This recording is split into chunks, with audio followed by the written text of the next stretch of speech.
কামৰূপত জিলা পৰ্যায়ত লোক কল্যাণ দিৱস পালন। ভাৰতৰত্ন লোকপ্ৰিয় গোপীনাথ বৰদলৈৰ মৃত্যু দিৱসৰ সৈতে সংগতি ৰাখি আজি কামৰূপ জিলাৰ সংঘত জিলা আয়ুক্ত কাৰ্যালয় সভাকক্ষত জিলা পৰ্যায়ত লোক কল্যাণ দিৱস পালন কৰা হয়। অনুষ্ঠানৰ আৰম্ভণিতে ভাৰতৰত্ন লোকপ্ৰিয় গোপীনাথ বৰদলৈৰ প্ৰতিষ্ঠাবিত পুষ্পাঞ্জলি অৰ্পণ কৰে। অনুষ্ঠানত ভাষণ প্ৰদান কৰে বিধায়ক দিগন্ত কলিতা, প্ৰকাশ চন্দ্ৰ দাস, ৰাজু মেছে। লোকসেৱা বঁটা লাভ কৰা কৰ্মচাৰীসকলক অভিনন্দন জ্ঞাপন কৰে।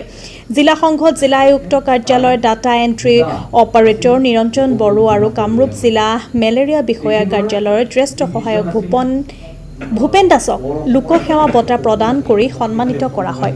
অনুষ্ঠানত কামৰূপ জিলাৰ উন্নয়ন আয়ুক্ত সুশান্ত কুমাৰ দত্ত, পৰিষদৰ মুখ্য কাৰ্যবাহী বিষয়া সিদ্ধাৰ্থ গোস্বামী, অতিৰিক্ত জিলা আয়ুক্ত বিক্ৰম চেত্ৰী, বিশ্বজিৎ শইকীয়া আৰু মণিকা বৰগোহাঁই, নিৰ্বাচন বিষয়া ডক্টৰ ভূপালী কাশ্যপ, বিভিন্ন বিভাগৰ মুৰব্বী বিষয়া, জিলা প্ৰশাসনৰ বিষয়া, কৰ্মচাৰী তথা অন্যান্য বিশিষ্ট ব্যক্তি উপস্থিত থাকে।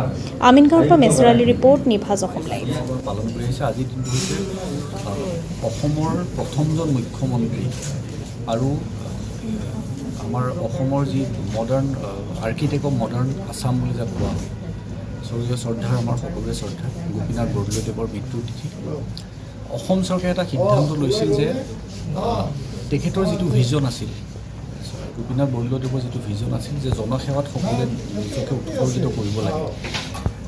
আমাৰ যিসকল বিষয়া কৰ্মচাৰীয়ে বিভিন্ন জনগণৰ সেৱাত নিজকে উৎসৰ্গিত কৰিছিল, তেওঁলোকৰ সেই সেৱাক যাতে স্বীকৃতি প্ৰদান কৰিব পৰা যায়, তাৰ বাবে অসম চৰকাৰে আজিৰ দিনটোত 5 আগষ্ট দিনটোত 2022 চনৰ পৰা লোক কল্যাণ দিৱস হিচাপে পালন কৰা হ'ব বুলি ঘোষণা কৰিছিল।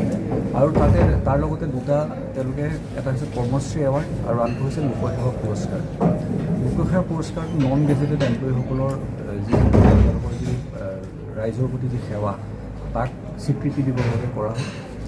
আজিৰ দিনটো আমাৰ বাবে খুব সৌভাগ্যৰ দিন যে আমাৰ জিলা আয়ুক্ত মহোদয় তেখেত আজি দুটা কেটাগৰীত তেখেতে কৰ্মশ্ৰী এৱাৰ্ডৰ বাবে নিৰ্বাচিত হৈছে। এটা হৈছে মৎস্য পৰিপুষ্টি, তাত DC মহোদয়ৰ লগতে আমাৰ তেখেতৰ ADC আৰু যিটো টীম আছিল, সেই টীমটো কৰ্মশ্ৰী এৱাৰ্ডৰ বাবে নিৰ্বাচিত হৈছে। আৰু বাগুৰুম্বাৰ ক্ষেত্ৰতো আমাৰ DC মহোদয়, জিলা আয়ুক্ত ছাৰ, তেওঁ আজি কৰ্মশ্ৰী এৱাৰ্ডৰ বাবে স্বীকৃতিপ্ৰাপ্ত হৈছে। তাৰ লগতে লোকসেৱা পুৰস্কাৰ অনুষ্ঠানৰ আমি লোক কল্যাণ দিৱসৰ যিটো জিলা পৰ্যায়ৰ যিটো অনুষ্ঠান আজি আমি পালন কৰিলোঁ। আমাৰ মাজৰে দুজন কৰ্মচাৰী, নিৰঞ্জন বড়োদেৱ, তেখেত ছিনিয়ৰ ডিষ্ট্ৰিক্ট এডমিনিষ্ট্ৰেটিভ এছিষ্টেণ্ট, আৰু ভূপেন দাস ডাঙৰীয়া, তেখেত UDA office of the district malaria officer কামৰূপৰ। তেখেতে দুইজনে ৰাইজৰ সেৱাত যে নিষ্ঠাৰে যে পাব্লিক ছাৰ্ভিচ কৰি আহিছে, আমাৰ জিলা পৰ্যায়ৰ পৰা তেখেতসকলৰ নাম ৰিকমেণ্ডেশ্যন কৰি দিয়া হৈছিল, যিটো ৰাজ্যিক পৰ্যায়ত এপ্ৰুভ কৰিলে। তেওঁলোকক আজি আমি তিনিজনকে বিধায়ক আপোনালোক সকলোৱে দেখিছে উপস্থিত আছিল।